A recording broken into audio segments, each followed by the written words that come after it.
যতটুকু আপনার যে ডকুমেন্টে দেখলাম এটা ইসলামী ব্যাংকের নামে গাড়ি। এটা হচ্ছে ওই যে সেনাবাহিনী আপনার সেনাবাহিনী কর্তৃক যে আপনার চেকপোস্ট, এই চেকপোস্টে ওনাদের গাড়ির কাগজ চেক করা হয়েছে, মানে ওনারা মানে হচ্ছে ওনাদের পক্ষে কোনো গাড়ির কাগজ দেখাতে পারেনি, আপনার ফিটনেস দেখাতে পারেনি, ট্যাক্স টোকেন না, রুট পারমিট না, রেজিস্ট্রেশন কাগজ দেখাতে পারেনি।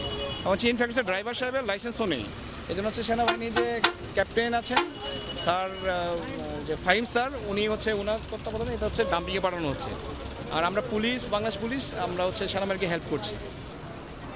আওয়ামী লীগের প্রভাবশালী নেতা শাহজাহান খানের গাড়ি আহাত পরিবহনের এই বাসটিকে কিন্তু সেনাবাহিনী আটক করেছিল, অর্থাৎ অতিরিক্ত ভাড়া আদায়ের জন্য সেনাবাহিনীর যে অভিযান সেটি কিন্তু সেই অভিযানের পরিপ্রেক্ষিতে গাড়িটিকে আটক করা হয়েছিল এবং পরবর্তীতে জানা যায় এটি শাহজাহান খানের গাড়ি এবং ইতিমধ্যে গাড়ির যে ফিটনেসের যে কাগজপত্র সেগুলো না থাকার কারণে এই গাড়িটিকে ডাম্পিংয়ে পাঠানো হচ্ছে।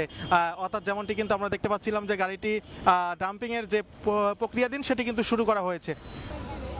অবশেষে গাড়িটিকে ডাম্পিংয়ের জন্য প্রেরণ করা হচ্ছে, অর্থাৎ গাড়ির কোনো কাগজপাতি ফিটনেস থেকে শুরু করে কোনো কাগজপাতি না থাকায় এই গাড়িটিকে কিন্তু ডাম্পিংয়ে পাঠানো হচ্ছে।